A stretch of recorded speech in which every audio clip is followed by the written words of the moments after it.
Boa noite, meus irmãos, que a graça e a paz do Senhor Jesus esteja com todos nós. Também saudamos aqueles que estão nos acompanhando pelas transmissões da igreja. Que Deus os alcance nessa noite com a sua maravilhosa graça. Graça essa que repousa sobre nossas vidas, aqui também neste lugar. Nós temos muitos irmãos enfermos, devido a esse tempo que está maluco, tem hora que esfria, tem hora que esquenta. E temos também uma parcela significativa trabalhando no encontro de casais que está acontecendo hoje pela Igreja Congregacional da Liberdade, Pastor Mota. Então, por isso, algumas ausências registradas hoje. Vamos abrir as Escrituras. Eu convido você a abrir a sua Bíblia na carta escrita aos Hebreus. Nós vamos fazer a leitura no capítulo 13. Iremos ler do verso 1 ao verso de número 6. Nós estamos em uma série de exposições na carta aos Hebreus. Se você quiser conferir as ministrações anteriores, é só você visitar o canal da igreja no YouTube ou a nossa plataforma no Spotify. Também está à sua disposição as ministrações desde o capítulo 1 até aqui. Hebreus capítulo 13, nós vamos ler do verso 1 até o verso de número 6. Conforme você achar o texto, se você puder, eu lhe convido a se colocar de pé em reverência à palavra do Senhor.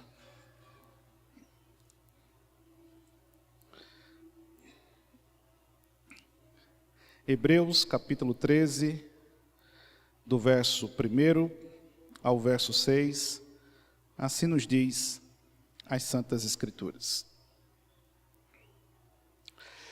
Seja constante o amor fraternal. Não negligencieis a hospitalidade, pois alguns, praticando-a sem o saber, acolheram a anjos. Lembrai-vos dos encarcerados, como os presos, como se preso com eles, dos que sofrem maus tratos, como se com efeito vós mesmos, em pessoa, fosseis os maltratados. Digno de honra entre todos seja o matrimônio, bem como o leito sem mácula, porque Deus julgará os impuros e os adúlteros. Seja a vossa vida sem avareza. Contentai-vos com as coisas que tendes, porque Ele tem dito: de maneira alguma te deixarei, nunca jamais te abandonarei. Assim, afirmemos confiantemente: o Senhor é o meu auxílio, não temerei, que me poderá fazer o homem? Que o Senhor nos abençoe com a sua bendita palavra. Curve sua fronte, feche seus olhos. Vamos buscar a iluminação do Espírito Santo.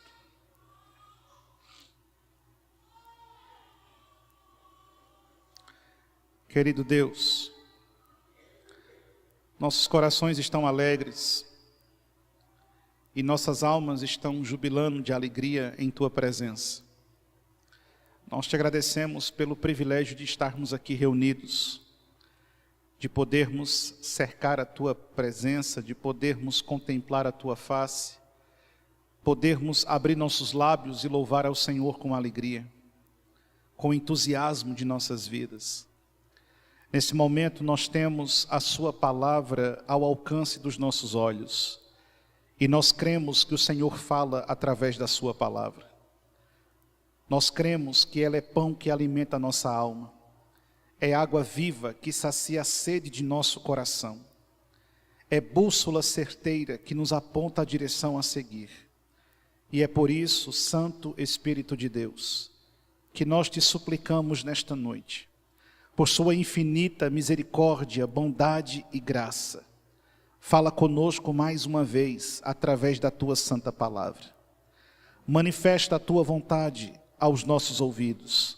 Instrui-nos. Consola-nos, edifica-nos, conforta-nos. Se for preciso, nos confronte, nos corrija, nos repreenda. Mas não permita, Senhor, que venhamos a sair deste lugar da mesma maneira como nós chegamos até aqui nesta noite.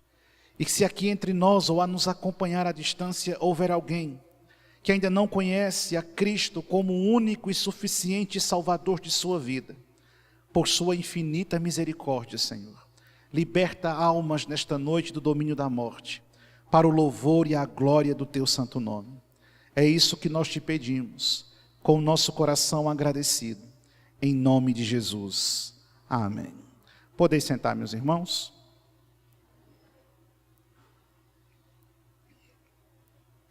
Vivendo a fé no cotidiano.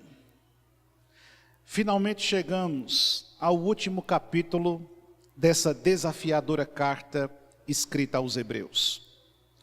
Texto este que confrontou nossas vidas, que arguiu conosco de uma forma muito especial, a fim de nos permitir compreender sobre a pessoa de Cristo e de como Cristo fundamenta toda a nossa teologia, como Cristo subsidia todos os aspectos de nossa fé, como Cristo de fato é o firme fundamento de nossa estrutura como igreja, de nossa vida cristã, e de como Cristo, em todos os aspectos do plano da salvação, operacionalizou a vontade de Deus, sendo peça fundamental e insubstituível no processo de transformação de centenas e centenas de santos, dentre os quais nós também estamos fazendo parte.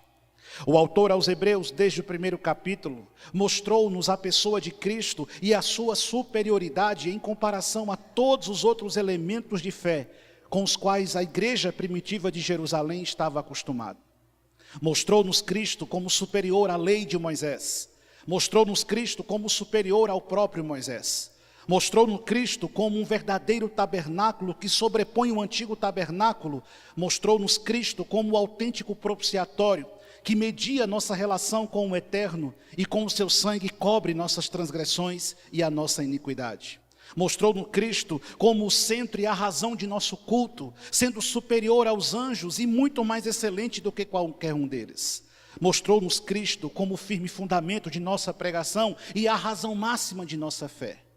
E então, quando chegamos no último capítulo, o autor de Hebreus parece decidir trazer alguns aspectos práticos de como toda essa doutrina sobre Cristo, sobre as quais pensamos e refletimos e aprendemos, como que tudo isso influencia a minha vida de maneira prática, de forma coesa, com tangibilidade.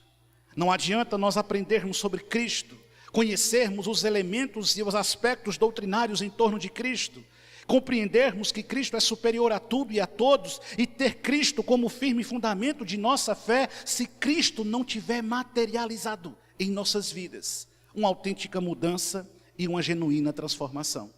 E durante todo o capítulo 13, nos parece que ele tem como objetivo exatamente isso, nos fazer pensar a nossa vida e de como o conhecimento de Cristo molda o nosso caráter, transforma a nossa própria existência e nos faz verdadeiros e autênticos cristãos.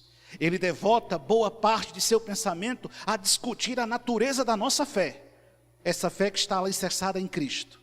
Mas agora ele vai nos mostrar como devemos viver essa fé em nosso cotidiano, como devemos praticar essa fé em nosso dia a dia, como devemos exercer esta fé nas nossas escolhas, nos caminhos que trilhamos, nas tomadas de decisões que temos. Como aplicamos essa fé à nossa vida, à nossa diária e constante atividade, como que essa fé, de fato, tem materializado em nosso ser.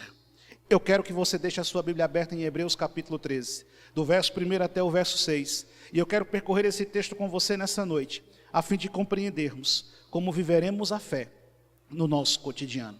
A primeira verdade que o autor de Hebreus destaca está justamente nos 3 primeiros versos. E o que é que ele nos diz nos 3 primeiros versos? Seja constante o amor fraternal. Não negligencies a hospitalidade, pois alguns praticando-a, sem o saber, acolheram anjos. Lembrai-vos dos encarcerados, como se presos com eles, dos que sofrem maus tratos, como se com efeito vós mesmos, em pessoa, fosseis os maltratados. A primeira coisa que o autor de Hebreus vai nos mostrar é que essa fé, de maneira prática, ela deve nos ensinar a amar todos os dias e a todas as horas. Essa fé tem como efeito primário uma disposição que não é natural em nosso coração. A disposição gerada em nós por Deus para amar. E amar pessoas com as quais muitas vezes nós não estamos nem um pouco familiarizados. Amar pessoas com as quais nós não temos sequer a mínima inclinação de relacionamento. Amar pessoas que muitas vezes nós desprezamos em nosso portfólio de amizades. Amar indivíduos, independente de quem são, independente de onde estão, independente do que tenham feito, independente das escolhas que tenham adquirido. Amar os indivíduos simplesmente porque Deus ordena que nós amemos. E aí logo no primeiro verso ele diz, seja constante. A expressão grega aqui utilizada por ele é o sentido de algo perene, contínuo, diário. Não é um amor que você vai praticar hoje e amanhã você vai engavetar e esquecer no seu armário. Não é um amor que você vai escolher seletivamente a quem dispensar. Não, é um amor que precisa preencher todos os elementos práticos de sua vida e toda a dinâmica de sua rotina. Então ele diz, seja constante o amor. Que amor? Esse amor fraternal. Esse amor que de fato toma essa constante atuação. Observe que as Escrituras então apresentam a nós uma clara evidência desta fé que Cristo produz em nossa vida. A capacidade de amar quem não merece ser amado. A capacidade de amar quem não é digno do nosso amor. A capacidade de amar quem não merece o nosso respeito. A capacidade de amar aquele que me fez algum mal. A capacidade de amar aquele que me infligiu algum sofrimento. Amar aquele que me odeia e dispensar a ele a coisa mais valiosa que eu recebi de Deus, o seu próprio amor. E é exatamente isso que ele está me mostrando. E isso tem tudo a ver com o que João nos diz, lá no Evangelho de João, no capítulo 13, dos versos 34 até o verso 35. E o que foi que Jesus disse lá? Novo mandamento vos dou, que vos ameis uns aos outros, assim como eu. Qual é o parâmetro delimitativo aqui? Cristo. Assim como eu vos amei, que também vocês amem uns aos outros. Aí no verso 33, 35, nisto conhecerão todos que sois meus discípulos, se tiverdes amor um com o outro. Qual é a evidência de que a nossa fé é autêntica? É a nossa capacidade de amar o nosso próximo. Essa é a evidência indiscutível de que a minha fé é verdadeira. Porque se o meu amor for apenas um discurso, é apenas um discurso hipócrita, religioso e vazio de sentido. Percebe? O autor de Hebreus está evocando uma verdade que o próprio Cristo nos apresenta no Evangelho de João. E que está nítido em toda a teologia do Novo Testamento. Se você ler as 3 epístolas que João escreve, você vai ver que a todo momento João está exortando a igreja a cultivar o amor fraternal no seio da congregação. Isso pode parecer simples, mas isso é extremamente desafiador. E talvez nisto consista o grande desafio da igreja do século 21. E por que talvez nisto consista o grande desafio da igreja do século 21? Porque Jesus nos advertiu que nos últimos dias, o que ia acontecer com o amor?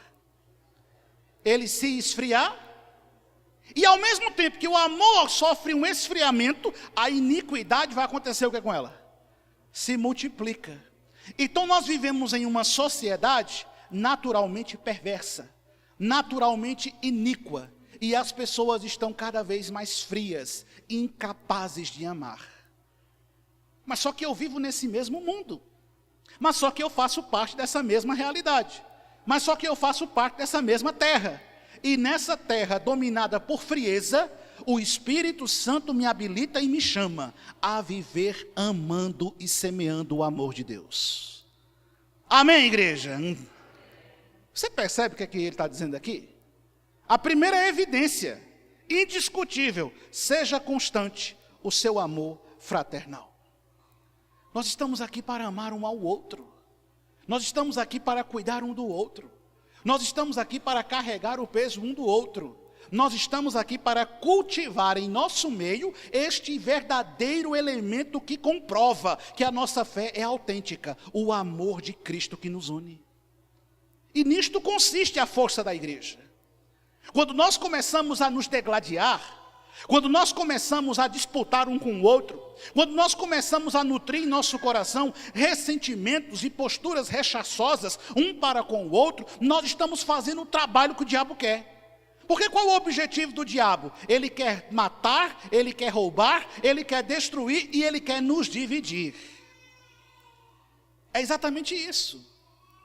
A Bíblia diz que nós devemos nos esforçar. É interessante demais a expressão. Nós devemos nos esforçar para viver em quê? Em comunhão. E por que ele escolhe a expressão se esforçar? Porque você acha que é fácil viver com uma pessoa feito você? Tu pensou que eu ia falar de mim, é? Não, é feito você mesmo. Você acha que é fácil viver com uma pessoa igual você? Você acha que é fácil juntar no mesmo salão um monte de gente que pensa diferente sobre muita coisa? Você acha que é simples congregarmos no mesmo espaço gente que tem gostos diferentes, gente que tem opinião diferente?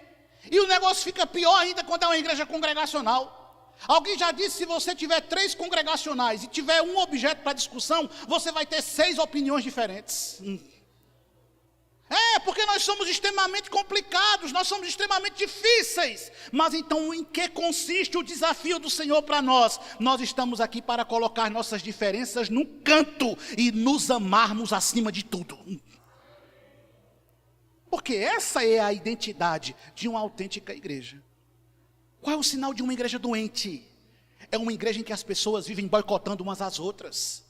É uma igreja em que as pessoas vivem disputando umas com as outras, competindo umas com as outras, traindo umas às outras, vivendo um verdadeiro inferno, chamando isso de igreja. Isso é sinal de doença. Porque Jesus disse lá em João: nisto conhecerão que vocês são os meus discípulos. O que é que nos faz discípulos de Jesus? É a placa de nossa denominação? Não. São os hinos que nós cantamos? Não. É o local em que nós nos congregamos? Não. O que é que nos faz discípulos de Jesus? É o amor que nós nutrimos um pelo outro. E é o que eu tenho insistido. Quando a pessoa passar por aquela porta, ela tem que sentir uma verdadeira apoteose de amor. Um amor que nasce em Deus e se materializa nas nossas ações. A primeira coisa que então o autor de Hebreus me mostra é que eu preciso cultivar esse amor fraternal. A minha fé precisa desembocar numa postura de amor. Então, meu irmão, você não pode viver feito um espírito zambeteiro, arrumando briga em todo canto, não. Porque tem gente que vive caçando confusão. Cadê? Tem gente que acorda de manhã: eu vou comer o juiz de quem hoje? Não tem ninguém? Vou ligar para o pastor. Não, você não pode ser assim. Você tem que ser alguém que ama. Você tem que ser alguém que demonstra o amor de Jesus. Você tem que ser alguém que exerce esse amor fraternal, principalmente com o seu pastor. Mas não apenas isso. Ele também diz no verso de número 2, que nós não devemos negligenciar a hospitalidade. Primeiro, a nossa fé resulta em um amor efetivo, tangível, duradouro. E a nossa fé também resulta em um comportamento. Porque o Evangelho altera o nosso comportamento. É muito estranho quando alguém diz que é cristão, que encontrou Jesus, que conhece Jesus, mas não tem um comportamento modificado pela obra de Jesus. Não faz sentido. Eu falar de amor e viver semeando guerra. Eu falar de paz e viver buscando contenda. Eu falar de compaixão e ser uma pessoa que não tem misericórdia. Não faz sentido. Então ele mostra-nos agora um segundo elemento que a fé produz em nossa vida. É o elemento da hospitalidade. Mas a ideia de hospitalidade aqui nas Escrituras é um pouco mais abrangente do que a ideia de hospitalidade que nós temos. É a ideia não somente de receber alguém na sua casa, mas é a ideia de fornecer a alguém tudo que essa pessoa precisa para que ela se sinta bem. Compreende? Ele diz que nós não podemos negligenciar a hospitalidade. E ainda deixa aqui um adendo. Muitos acolheram anjos na sua casa e não tinham a mínima noção, porque estavam exercendo essa hospitalidade. E aqui nós temos um outro elemento bíblico, ensinado nas Escrituras. O apóstolo Paulo, ele disse na carta aos Romanos, no capítulo 12, no verso 13, ele disse: compartilhai as necessidades dos santos, praticai o quê? A hospitalidade. Pedro, concordando com Paulo e em plena harmonia com o autor de Hebreus, lá em 1 Pedro, no capítulo 4, verso 8 e verso 9, ele disse o seguinte: acima de tudo, porém, tende amor intenso um para com os outros, porque o amor cobre a multidão de pecados. Sede mutuamente hospitaleiros e porque não é uma hospitalidade fingida, não é uma hospitalidade social que a boa educação pede, é uma hospitalidade verdadeira, não é uma hospitalidade teatral. Imagine você, que eu digo para você: eu vou na sua casa, meu Deus, eu não gosto de receber ninguém. Tá certo, pastor, vai ser um prazer. Aí eu chego na sua casa, você me recebe com um sorriso no rosto, quando eu dou as costas, meu Deus, ainda bem que foi embora, que desgraça, ainda como demais. Não é meu caso não, eu sou educado. Não é essa hospitalidade fingida. É uma hospitalidade que reflete a natureza do nosso ser modificado em Cristo. Não é ser hospitaleiro por educação. É ser hospitaleiro naturalmente. É tratar bem dentro e fora da sua casa. É acolher bem, seja no seu lar, seja onde você estiver. É no seu emprego ser uma pessoa hospitaleira. É na universidade ser uma pessoa hospitaleira. É no exercício da sua função ser um indivíduo hospitaleiro. É vivendo essa hospitalidade de forma natural. Por quê? Porque ela é uma consequência da fé que o Senhor colocou no seu coração. O povo de Deus é um povo acolhedor. E tem que ser acolhedor. Amém, igreja? Tem que ser acolhedor. É para quando alguém entrar por essa porta, ser extremamente incomodado. Portanto, boa noite, seja bem-vindo, que alegria ter você aqui. Já vai ouvir tanto isso que tem que sair daqui repetindo, vai passar a noite e a semana. Meu Deus, boa noite, seja bem-vindo aqui. É para ter acolhimento. O povo de Deus tem que ser acolhedor. Não tem coisa pior do que você entrar e sair de um ambiente e perceber que você não é bem-vindo. Você volta num lugar como esse? Já teve a sensação? Eu não sou o tipo de cliente que arruma confusão. Quando eu não sou bem atendido, simplesmente eu vou embora e não volto nunca mais. Eu sou assim. E você também vai ser. Deixa de ficar arrumando barraco por aí, viu? Às vezes minha mulher fala: por que você não abre a boca? Porque amanhã pode ser minha ovelha, essa desgraça que está me atendendo mal. Já imaginou se essa peste chega na igreja no domingo e me vê? Pia, o cara que me maltratou. Então eu prefiro fazer o quê? Eu me calo e vou embora. É a mesma coisa. Se você chega num lugar e você não se sente abraçado, você não se sente amado, você não se sente acolhido, você simplesmente não volta. É assim que funciona. E o que a Escritura está me dizendo? Eu preciso ter um coração acolhedor. Eu preciso ter um coração hospitaleiro. Eu preciso abraçar, eu preciso acolher, eu preciso fazer com que a pessoa se sinta bem e tenha todas as suas necessidades atendidas.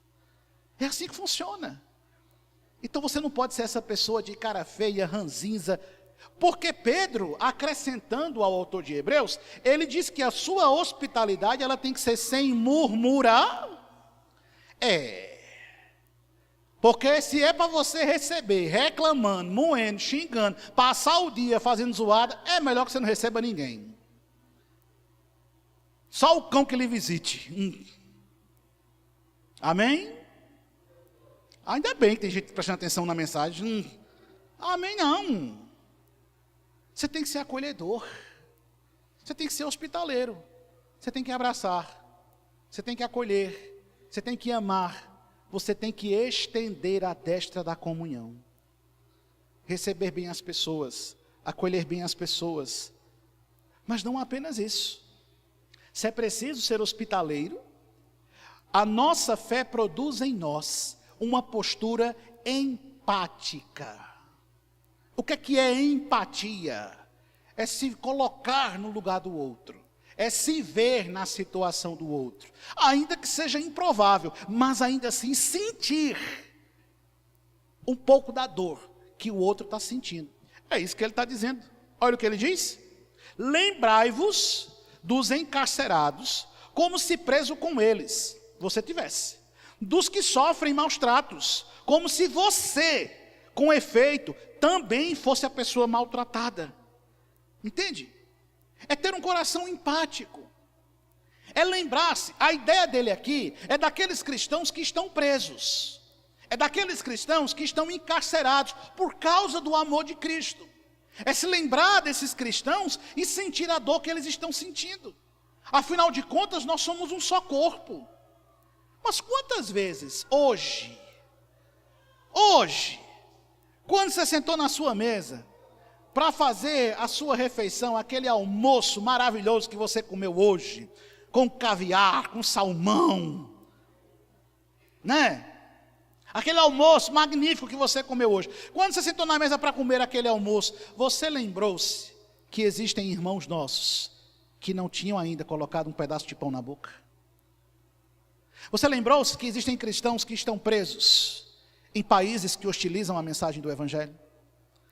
Você lembrou-se que existem pessoas que estão sofrendo neste exato momento em que nós estamos aqui com toda essa liberdade de cultuar a Deus, com as nossas portas abertas, com o nosso templo iluminado, com este som aqui alto para que as pessoas possam ouvir, enquanto nós estamos aqui super tranquilos, na certeza que mal nenhum vai nos acontecer. Você lembrou-se que existem pessoas que não podem sequer carregar uma Bíblia no meio da rua?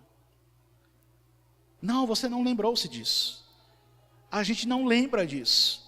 Mas o meu coração, a minha fé, precisa nutrir em minha vida uma empatia por aqueles que sofrem. Se alegre com os que se alegram e chore com os que... Pense numa coisa difícil. Porque as pessoas, eu não sei o que acontece, as pessoas só querem ver a derrota dos outros. Bota uma desgraça no Instagram, não vai dar 5 minutos, tem 1 milhão de curtidas. Agora bota uma coisa boa. Quase ninguém dá cartaz. É assim que funciona, não é? Infelizmente é. Mas nós, povo de Deus, conosco é diferente. Se alguém está chorando, nós vamos chorar também.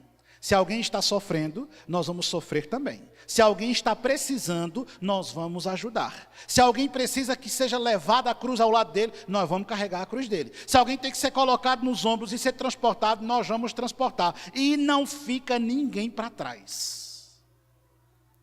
Porque essa é a vocação de uma igreja saudável. Eu me lembro de um diácono muito querido que já está na glória. E ele dizia, cristianismo, aonde uns têm tudo e outros não têm nada, não é cristianismo. E isso é a mais pura verdade. É a mais pura verdade. Dentro dessas 4 paredes, só se eu não souber. Mas se eu souber, nenhuma família vai ter um dia que não tenha absolutamente nada para botar na mesa para comer. Amém, igreja? Amém. Nós carregamos o fardo um do outro, porque tem dias acinzentados para todos nós. Tem dias difíceis para todos nós. E quando este dia chegar, nós aplicaremos a fé que Cristo nos deu e nós nos lembraremos daqueles que sofrem. Tem que ser assim. É preciso ser assim. É assim que funciona. E aqui é assim. A maravilhosa graça do Senhor que nos ensina a ter hospitalidade, que nos ensina a ter um amor fraterno e que nos ensina a ter solidariedade. Não seja uma pessoa que não vê os problemas ao seu redor. Esse é o estímulo da nossa cultura contemporânea. Uma sociedade dominada por egoísmo. Egocêntrica, cada um que cuide dos seus, não é isso que eles dizem? Aí o mais espiritual diz, Deus por todo e cada um, não senhor, aqui não, aqui a sua dor é a minha dor, o seu sofrimento é o meu sofrimento, E a sua vitória é a minha vitória também. Então, por gentileza, quando você se lembrar de mim, pastor, ore por mim que eu estou passando pela prova. Eu vou orar por você. Mas quando receber a vitória e for fazer o churrasco, lembre de mim também. Eu fico só vendo as fotos depois, as belezas enchendo a barriga de carne. Pia. Na hora de orar, ele acertou meu telefone, miserável. A vida do crente não é fácil. Entende? Nós somos uma família. E nós temos que andar juntos. E absolutamente ninguém pode ficar para trás. Ninguém pode ficar para trás. É preciso que nós cuidemos uns dos outros, porque isso faz de nós verdadeiros discípulos de Jesus. Mas não apenas isso. Olha o verso 14. Ele continua falando de elementos. O verso 4. Ele continua falando de elementos práticos da fé. Aí agora ele nos amplifica. Ele sai da vida pública e ele agora entra na vida particular. Ele diz, digno de honra entre todos seja o matrimônio, bem como o leito sem mácula, porque Deus julgará os impuros e os adúlteros. A expressão grega utilizada por ele não se aplica apenas à ideia do casamento formal, mas é uma ideia que se aplica ao próprio ambiente familiar, à própria estrutura do lar. Se essa fé deve refletir fora da nossa casa, através do nosso amor, da nossa hospitalidade, da nossa solidariedade, esta fé precisa também ser tangível dentro da nossa casa. Aí, concordando com ele, o apóstolo Pedro vai escrever na primeira epístola, lá no capítulo 3, ele vai falar sobre a vida comum do lar. E vai dizer que os homens devem viver. Eu não sei porque minha mulher ri quando eu cito esse versículo. Aí ele vai dizer que os homens devem viver a vida comum do lar, para que o matrimônio, ele seja de fato imaculado, ele seja puro, ele seja liberto de toda e qualquer influência desse mundo, de toda e qualquer avaria desse mundo, porque Deus reprovará e julgará os impuros e os adúlteros. Perceba, em um tempo em que o matrimônio é profundamente desvalorizado como este, a Bíblia apresenta-nos ele como uma instituição divina e extremamente honrada, e que deve ter por nós elevada consideração. Vivendo a vida comum do lar, vivendo um ambiente doméstico, porque meu filho não faz diferença nenhuma. Não adianta você ser uma bênção na igreja, você ser uma bênção lá no meio da rua, e dentro de casa você ser a besta fera cuspindo fogo. Não adianta não. Não adianta não. Mas tem crente que é assim ou não é? Ainda bem que aqui não tem ninguém, amém? Dá nem para dizer amém com muita segurança, né? Porque de repente... Aí você é um homem de Deus, lá fora, dentro de casa você não é. Aí você é uma mulher de Deus, lá fora, dentro de casa você não é. Aí você é um jovem de Deus, lá fora, em casa você não é. Como que é isso? Esta fé, ela precisa, acima de tudo, modificar a nossa vida doméstica, a nossa casa, o nosso lar. Aonde é que começa esta igreja? Essa igreja começa lá na família, lá dentro de casa, na sua casa. É a sua principal célula, a sua principal comunidade, é a sua família, a sua igreja, a sua primeira igreja. Deus honra o matrimônio e ele deve ser honrado por nós. É por isso que casamento é coisa séria. E crente não pode ficar trocando de marido e mulher feito quem troca de sapato, não. Mas há uma banalização do casamento. Eu, quando vou aconselhar jovens para casar, aí uma vez uma disse para mim, pastor, eu vou casar, se não der certo, se não der certo o quê? Se não der certo o quê? Se não der certo eu deixo. Então eu vou orar para Deus lhe matar antes de você casar. Para você não ter que pecar duas vezes. Não. Não pode. Não é assim que funciona. É o passo mais importante que você dá antes da sua morte. É com quem você vai casar. O casamento é digno de honra. Entende? Compreende? Nesta sociedade que desvaloriza o casamento, Deus o coloca em alta consideração. Por quê? Porque lá em Gênesis capítulo 2, verso 24, o Senhor disse: deixará o homem pai e mãe, se unirá à sua mulher, e com ela formará uma só carne. Entende isso? O casamento é sagrado e deve ser tido em alta consideração. Por quê? Porque ele está dizendo que Deus julgará os impuros e os adúlteros. E o livro de Provérbios diz que é louco quem incorre por esse pecado. Entende, meu irmão? É preciso compreender a importância e a seriedade disso. Porque lá em 1 Tessalonicenses, capítulo 4, verso 3 até o verso 5, o apóstolo Paulo diz: pois esta é a vontade de Deus. Qual é a vontade de Deus, Paulo? A vossa santificação, que vos abstenhais da prostituição, que cada um de vós saiba possuir o próprio corpo em santificação e honra, não com o desejo de lascívia, como os gentios que não conhecem a Deus. Ou seja, nós não tratamos o nosso casamento como o mundo trata. E nós não temos como referência de nossos relacionamentos o que o mundo tem. E aí Paulo está dizendo que nós temos que fugir, e que nós temos que nos abster. A palavra grega é evitar, é cortar toda a influência de promiscuidade com a qual nós convivemos nesse mundo. É por isso, meu santo, que você não assiste qualquer coisa. É por isso, minha irmã, que você não dá ouvido a qualquer conversa. É por isso, meu amado casal, que vocês não vão em qualquer ambiente. É por isso que vocês são muito seletivos na maneira como vocês vivem a vida de vocês. Por quê? Porque o casamento de vocês é santo. E não pode se misturar com qualquer coisa, não. Mas aí nós estamos em um mundo dominado de promiscuidade, de erotização. E muitos de nossos casais, muitas das vezes, bebem nessas fontes. E ao beber nessas fontes, você vai consumir aquilo que Deus não quer. E você vai se influenciar por caminhos que Deus reprova. Porque o matrimônio é sagrado. E o Senhor deseja que nós nos santifiquemos e possuamos o nosso corpo em honra. Aí como é que isso conflita com a sociedade contemporânea? Vamos aplicar isso de maneira prática. Hoje em dia o povo fala de trisal. No meu dicionário isso se chama sem vergonhice. Pouca vergonha. Aí o que é o trisal? Você tem uma mulher, duas mulheres, três mulheres, quatro mulheres. Aí tem gente que casa com duas mulheres e um cachorro.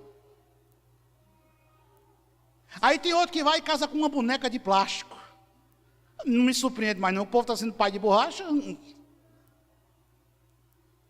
Aí daqui a pouco você se diz uma pessoa moderna, com práticas modernas, com visões modernas. Isso desonra o casamento. Isso fere a vontade de Deus. A vontade de Deus é que o nosso matrimônio seja santo. Amém, igreja? Então, meu casamento é santo. E para eu viver um casamento alegre e feliz, eu não preciso dos recursos do mundo. Eu não preciso da instrumentalidade do mundo. Eu não preciso das coisas que o mundo oferecem. Não. Mas por que a gente começa a ter dificuldades? Porque nós vamos nos espelhando em referências erradas, em parâmetros equivocados. E aí a Escritura me traz de volta ao centro do cerne da questão. Deus nos deu o dever de, em nosso lar, viver a fé que nós dizemos ter. Caso contrário, não faz sentido. Mas não apenas isso. Veja os versos 5 e 6. Seja a vossa vida sem avareza, contentai-vos com as coisas que tendes, porque ele tem dito, de maneira alguma te deixarei, nunca jamais te abandonarei. Assim afirmemos confiantemente, o Senhor é o meu auxílio, não temerei. Que me poderá fazer um homem? Se essa fé deve influenciar a maneira como nós vivemos coletivamente, se esta fé deve influenciar a forma como nós vivemos em nosso lar, esta fé também influencia a maneira como nós nos relacionamos com a nossa própria existência. Nós temos um coração cheio de contentamento. E aqui nós temos outro grande desafio contemporâneo. Você prestou atenção no que ele acabou de dizer? Seja a vossa vida sem sem a... Estão com medo, é? A porca vai torcer o rabo agora. Seja a sua vida sem avareza. Crente não pode ser avarento. Amém? Não pode. Se você for no dicionário da língua portuguesa, Aurélio nos traz uns sinônimos maravilhosos. Dentre os sinônimos de avareza, ele diz que você não pode ser suvina. Bem novinha essa. Você não pode ser suvina. Essa é bem novinha. Suvina é da época da sua bisavó. Alguém aqui falava suvina? Ninguém quer levantar a mão para não revelar a sua pré-história. Você não pode ser suvina. Você não pode ser avarento. Você não pode ser muquirana. Você não pode ser mão de vaca. Para Deus não. Para Deus não. Mas essa é uma das grandes tentações com as quais nós vivemos todos os dias. Sobretudo na influência que temos recebido nesta contemporaneidade. Aí o Senhor está dizendo que você não pode ter uma vida avarenta. Você não pode ser uma pessoa demasiadamente apegada ao dinheiro, aos bens, às riquezas, aquilo que você tem. Você não pode ser aquela pessoa que dá a paz do Senhor com a mão fechada. Ou então, quando começa a campanha na igreja, você evita, vou nem ver o pastor, porque senão ele vai pedir dinheiro. Ou a sogra do pastor, que ela tem um caderninho mágico que sai por aí pedindo. Não, você não pode ser essa pessoa. O seu coração tem que ser um coração generoso. O seu coração tem que ser um coração liberal. E o seu coração tem que ser um coração fiel. Fiel.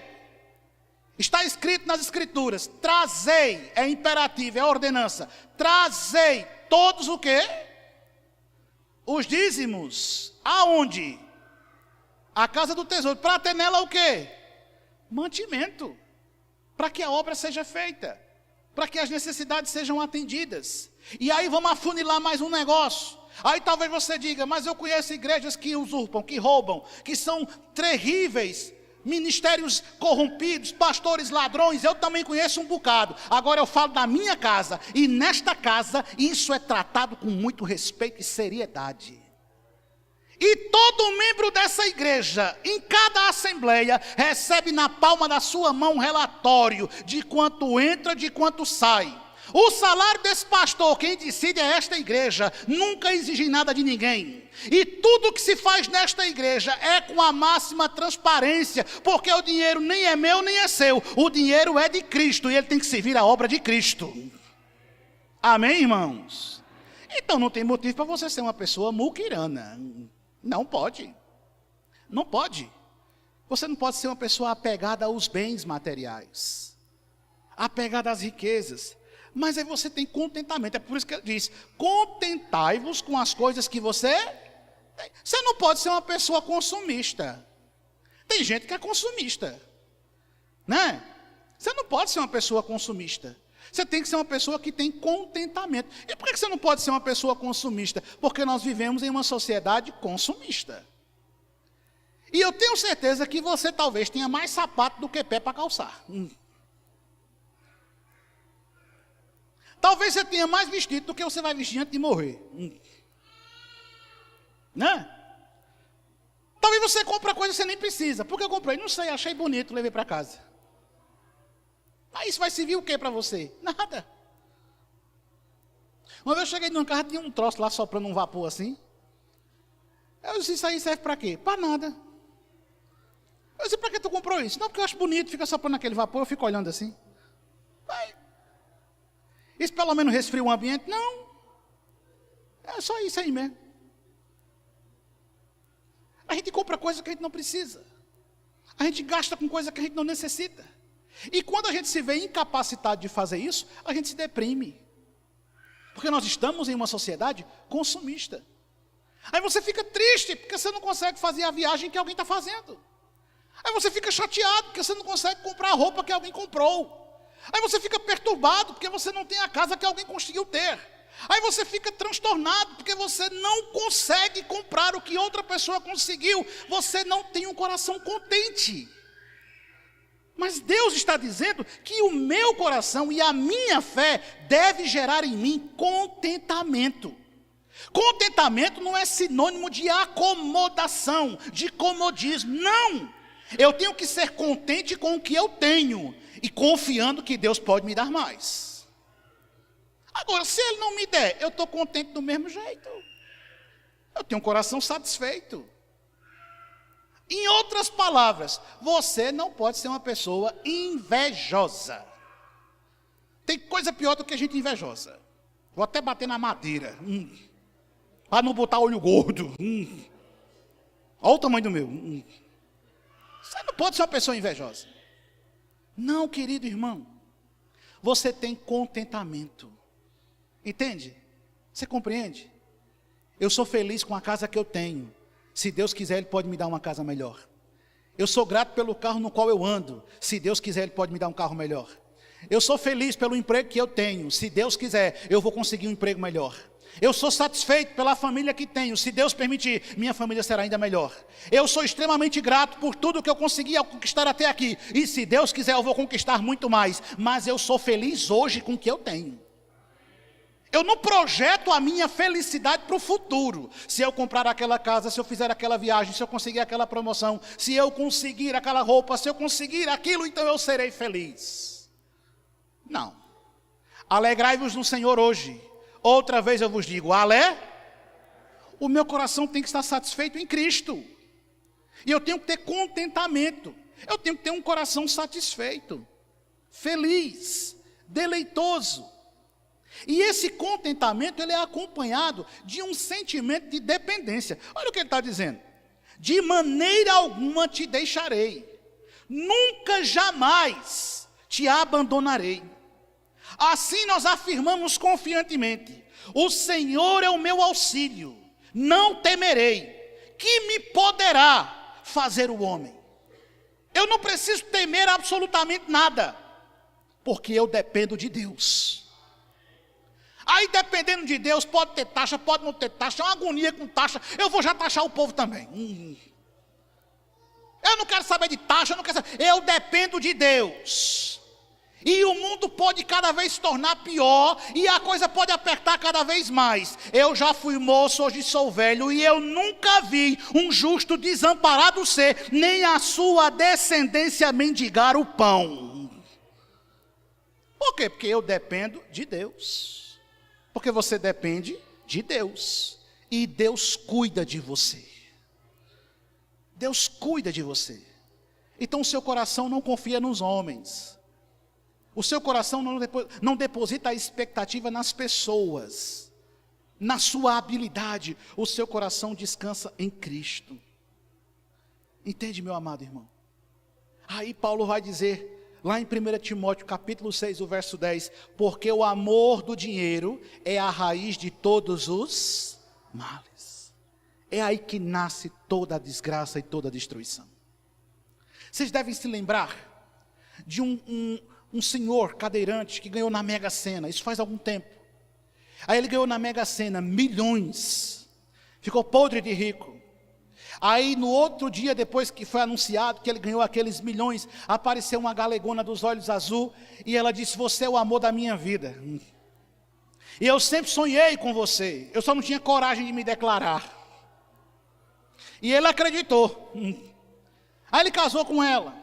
Ela disse, meu bem, a vida na cidade é muito corrida, muito agitada, por que a gente não compra uma fazenda afastada, para a gente viver só nós dois, numa eterna lua de mel? Aí ele foi e comprou. Meu bem, o mundo é muito mau, é melhor a gente ter uma equipe de segurança para nos proteger, você não acha? Acho. Olha, meu bem, para você não esquentar a cabeça, fique tranquilo, eu vou cuidar da equipe, eu vou contratar a equipe, você não tem que se preocupar com nada. Aí ele é assassinado por um dos seguranças, e depois se descobre que aquele segurança era amante dela, e eles orquestraram tudo porque eles tinham um só objetivo, colocar a mão em todo o amor ao dinheiro é a raiz de todos os males. E quantas vezes você se consome por causa de amor a dinheiro? E quantas vezes você se destrói pela sua ganância, pela sua busca desenfreada por ter mais e cada vez mais? Veja, eu não estou dizendo que você não deve buscar melhorias na sua vida, muito pelo contrário. Mas o que Deus está dizendo é que hoje você tem que ter um coração contente. E você tem que ter um espírito grato. Porque o que você tem por causa da misericórdia de Deus. É ter um coração agradecido. Você tomou café, você almoçou, você jantou, você vai lanchar. Você tem uma roupa, você tem um teto, você tem um transporte. Você tem uma família, você tem uma vida, nada disso você merece, mas o Senhor te deu por amor. Então isso deve gerar no seu coração gratidão. Aí Paulo vai dizer aos Filipenses no capítulo 4, verso 11 até o verso 13. Ele diz: digo isto, não por causa da pobreza, porque aprendi a viver contente e em toda qualquer situação. Tanto sei estar humilhado, como também ser honrado. De tudo e em todas as circunstâncias, já tenho experiência, tanto de fartura como de fome, assim de abundância como de escassez. Tudo posso naquele que me fortalece. Preste atenção. Aí você coloca isso no retrovisor do seu carro. Tudo posso naquele que me fortalece. Como se fosse um mantra sagrado, que você repete e as coisas ruins não vão acontecer. Não é isso que ele está dizendo aqui. Eu posso estar rico, mas eu posso estar pobre. Eu posso ter saúde, mas eu posso ficar doente. Eu posso ter uma vida abastada, ou posso ter uma vida escassa. Eu posso viver em paz, ou em meio à guerra. Eu posso viver qualquer situação, porque eu posso tudo, pois Cristo me fortalece. E na fortaleza de Cristo, eu tenho a minha vida sustentada pelo poder de Deus, para enfrentar toda e qualquer situação. Existem dias floridos e com raios de sol, mas também existem noites sombrias e terríveis de se enfrentar. Meu querido irmão, todos nós passamos por provações, e nas portas de nossas igrejas não está escrito pare de sofrer. Ninguém convidou você para parar de sofrer. Pelo contrário, eu convido você a fazer parte do time dos sofredores, não é o Vasco. Eu convido você a sofrer, porque aqui nós sofremos. Se nós sofremos, nós ficamos doentes, nossa família entra em crise, nossos filhos dão trabalho, nós ficamos desempregados. Aqui a gente passa por um monte de provação. Mas então por que eu vou ficar aqui? Porque aqui eu conto com a mão gloriosa de Deus, que me sustenta e me fortalece. O Senhor não disse que me pouparia do sofrimento. O Senhor disse que estaria comigo em toda e qualquer situação. Entende? E aí, caminhando para o fim, nós devemos ter um coração dependente de Deus. E a gente não pode ter um espírito cercado de avareza e de apego às coisas do mundo. Não. A fé verdadeira não é apenas uma fé confessional. Ela é uma fé vivida. Ela é uma fé exercida no amor ao próximo, na pureza da família e no contentamento que nasce da confiança em Deus. É ter um coração contente. Você entende isso? Satisfeito. Seja grato pelo que você tem, e o Senhor lhe dará muito mais. Agora seja murmurador com o pouco que você tem, que até o que você tem lhe será tirado. É assim que funciona. Você tem que aprender a ter um coração grato. Agradecer a Deus pelo que você possui, pelo que Deus te confiou. Ter um coração cheio de gratidão. E é por isso que eu concluo afirmando para você: onde há amor constante, pureza no casamento e contentamento na alma, ali o céu começa a tocar de falta a terra. É exatamente ali onde nós vivemos essa fé, que não pode ser apenas um discurso. Se Cristo é superior a tudo e me alcançou, isso precisa alterar o meu caráter, fazer as minhas escolhas serem coesas e me motivar a ter uma vida em que o nome de Cristo possa ser glorificado. Que Deus nos abençoe, em nome de Jesus. Curve sua fronte, feche seus olhos. 193 dá, 193 dá. Querido Deus, nós estamos diante do Senhor nesse momento. E o nosso coração, ele é contemplado pelo Senhor. Nós trilhamos um longo caminho na carta aos Hebreus. E aprove ao Senhor que hoje ouvíssemos sobre as verdades que estamos ouvindo nesse 13º capítulo. O Senhor nos conhece melhor do que nós mesmos. O Senhor sabe as feridas que nós trazemos em nosso coração. O Senhor conhece as agruras que estão visíveis na nossa alma. O Senhor sabe quantas vezes nós falhamos por palavras, por pensamentos, por ações. Pai, nos livre da possibilidade de vivermos apenas uma fé discursiva, apenas uma fé teatralizada, mas nos ajude a refletir através de nossa vida as maravilhosas verdades que nós temos aprendido do Senhor. Nos ajude, Senhor, nos ajude a ter um coração que ama indiscriminadamente. Nos ajude a ter um coração que perdoa. Nos ajude a amar quem nos faz bem, mas também a amar quem nos faz mal. Nos ajude, Senhor, a viver esse amor em nossa vida como igreja. Nos habilite, nos capacite a demonstrar esse amor com liberalidade. Nos ajude, Senhor, a sermos pessoas hospitaleiras, que acolhe, que abraça, que sempre tem uma palavra certa, na medida correta, que sempre tem um remédio para o coração aflito, que sempre oferece a mão amiga para aquele que está em desespero. Nos ajude, Senhor, a sermos pacientes, a sermos bons ouvintes, a sermos inspirados conselheiros. Ajude-nos, Senhor, a acolhermos a todos no seio de nossa vida, assim como Tu mesmo desejas ser acolhido. Espírito Santo, cria em nós um coração cheio de empatia, por aqueles que sofrem, por aqueles que padecem. Não deixa, Senhor Jesus, que nos tornemos pessoas insensíveis. Não deixa, Senhor Jesus, que o nosso coração se torne tão gélido, tão petrificado, a ponto de já não sentirmos a dor daquele que está do nosso lado. Mas coloca em nós, Espírito Santo, coloca em nós esse coração solidário, essa alma generosa. Arranca de nosso ser o amor ao dinheiro, arranca de nosso ser o amor aos bens materiais, arranca de nossa vida o apego às coisas desse mundo e coloca em nós uma profunda liberalidade de sermos fiéis à Tua obra, de investirmos no Teu reino.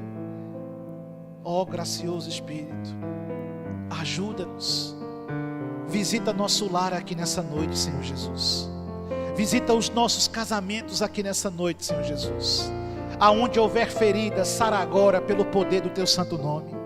Aonde houver guerra, onde houver contenda, aonde não existir paz, em nome de Jesus nós clamamos que todas essas coisas venham ser dissipadas e que possamos viver uma autêntica fé. Que as pessoas olhem para nós não apenas para ver pessoas boas, mas elas enxerguem em nós pequenos cristos, autênticos cristãos, que vivem uma vida para a glória do Teu santo nome. Ajuda-nos, Senhor, nos ajuda a compreender que tudo que nós temos, que tudo que nós possuímos, tem sido um presente das Tuas mãos. Obrigado, Senhor, pelo trabalho que Tu nos deu. Obrigado pelo pão na nossa mesa, pela roupa que nos veste, pelo teto que nos abriga, pelo transporte que nos locomove. Obrigado, Senhor, pelo ar que respiramos. Obrigado, Senhor, pela família que formamos. Obrigado, Senhor, pela igreja que temos. Obrigado, Senhor, por tantas e tantas bênçãos, demonstrações incontáveis do Teu favor em nossa vida. Nos faz e nos ensina a depender de Ti a todo momento, Senhor. E que em meio aos ventos fortes que estão soprando, o Teu Espírito, o Teu gracioso Espírito, nos faça descansar, sabendo que o Senhor tem cuidado de nós. Ouve a nossa oração, Pai, pois nós te pedimos, no nome santo de Jesus, aquele que vive e reina para todos sempre. Amém.